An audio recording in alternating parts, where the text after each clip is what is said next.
belle aventure à travers toute l'Europe. Donc pour aller en Roumanie, il y a environ 2000 km, qui implique de traverser 6 pays, une partie de la France, l'Italie, puis la Slovénie, puis la Croatie, et la Serbie, et enfin la Roumanie.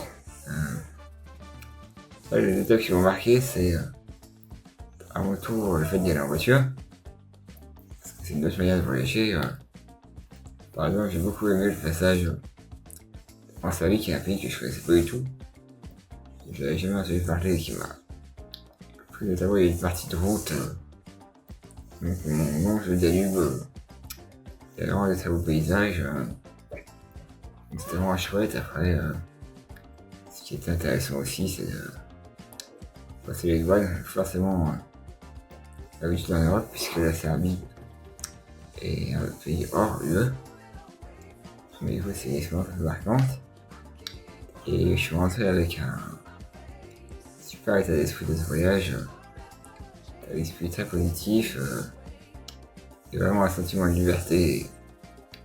Une soirée d'aventure a vraiment envie de repartir d'où je suis belle.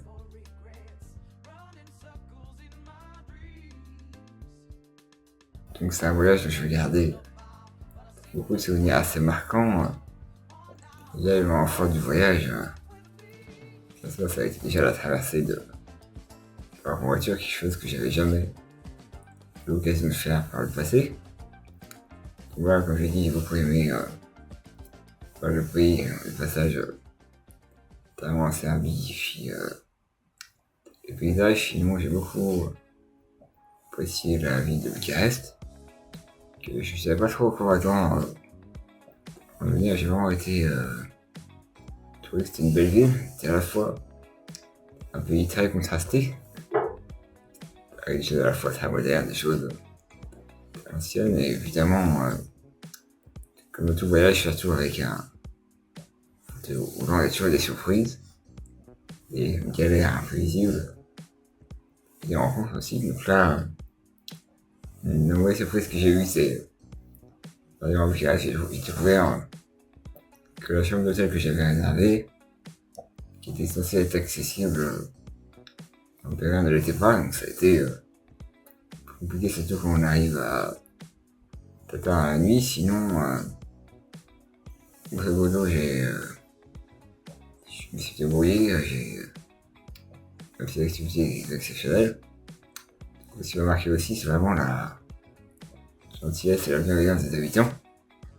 Donc, ils ont été très avenants avec moi, vraiment qu'on essayé de m'aider que j'en avais besoin. C'est même que je demande, je suis pas forcément habitué à ce genre de comportement, donc ça va. En plus, j'ai aussi remarqué qu'il y avait malgré tout un certain nombre d'habitants qui pratiquent un peu le français.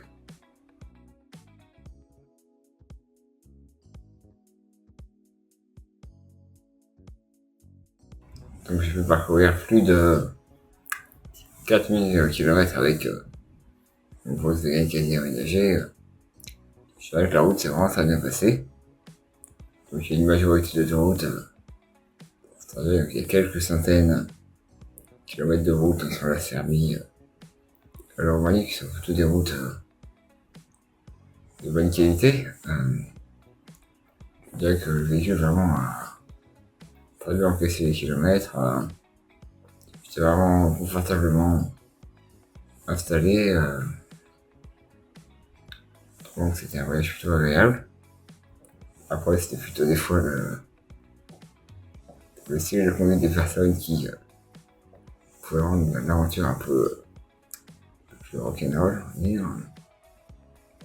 Voilà, mais c'est vrai que c'était c'était une route de qualité et j'ai pas senti passer les 2000 km. Donc bien sûr c'est un véhicule qui change tout pour moi, parce que déjà, c'est vrai que ça aurait été pas possible sans véhicule engagé, notamment dans des pays où les transports en commun ou les transports sont pas vraiment adaptés. Donc pour la voiture, quoi qu'il arrive, vous allez passer d'un point A à un point B, même dans les pays peu accessibles. Bien sûr, ça offre une tellement de liberté, notamment de choisir comment on passe sur la carte, et puis bien sûr, ça permet d'être totalement autonome, un confort assez important. Voilà, même si des fois il y a certaines zones, notamment Bucarest, sur les routes, c'était pas très bonne qualité, ou en tout cas usé.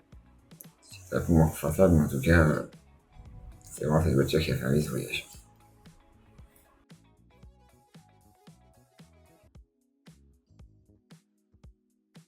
Donc la seule ville que j'ai à visiter, c'est Bucarest. Donc c'est une ville qui une activité vraiment très moyenne, je t'avoue, mais qui était quand même un peu meilleure que ce à quoi je pouvais m'attendre. Notamment, je trouvais que les transports publics étaient quand même plutôt accessibles. Notamment le bus, puisque les bus sont assez récents et équipés de rampes. Ça permet de passer facilement en bus. Ouais, sur les tours, le métro est plutôt bonne, même si comme à Lyon, il y a pas mal de pannes d'ascenseur et des fois, le métro qui est un peu loin du quai. Mais tout ça reste faisable. Là, c'était plus compliqué, c'est au niveau de la voile. Quand vous êtes dans la rue, il y avait beaucoup de trottoirs noirs ici, ou en tout cas des marches un peu hautes qui imposent parfois de changer les eaux ou d'aller sur la route. Mais malgré tout, on peut quand même se débrouiller. Et c'était mieux dans un centre-ville qui est un peu plus récent. Au niveau des hébergements, je trouve assez facilement des hébergements. Notamment, moi j'ai pris des hôtels, parce que je sais que généralement, ouais, c'est pas autant accessible en France qu'en Roumanie par exemple. Au niveau des restaurants, c'est mieux. Tu peux voyager les terrasses, tu fais souvent des marches à l'entrée. Pour ce qui est des lieux touristiques, il y a des choses qui sont accessibles bien sûr, notamment ce qui est vraiment les choses les plus touristiques. Après c'est assez variable, il y a beaucoup de trucs qui sont pas accessibles. Faut dire que la Roumanie c'est un pays qui a une vie bien inférieure à la France, donc sinon c'est pas évident que ce soit moins bien. Mais je trouve que par rapport au niveau du pays, c'est quand même plutôt accessible. Bon, évidemment, la Roumanie c'est un pays, comme je disais, qui est assez varié, qui est assez divers. Il y a vraiment beaucoup d'écart entre les villes et les campagnes. Mais grosso modo, je trouve que pour un pays d'Europe de l'Est, qui est finalement plus développé qu'assez récemment, c'est plutôt bien. En tout cas, c'est pas le stack majeur pour aller là-bas en photo.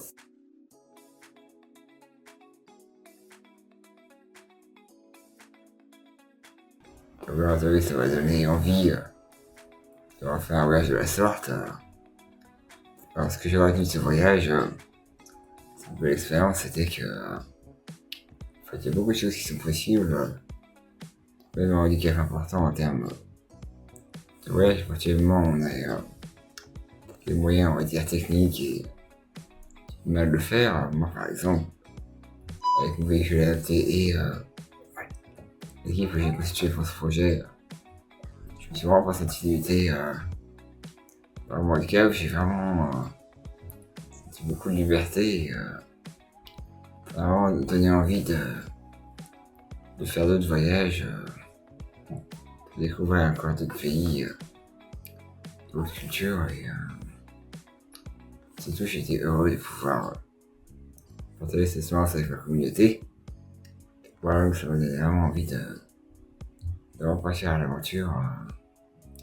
Et voilà, j'ai eu plein d'idées quand ça va aussi bien pour une nouvelle destination que des idées pour améliorer l'activité au niveau européen. Voilà, bien sûr, je vais garder plein de souvenirs très riches pour le restant de mes jours.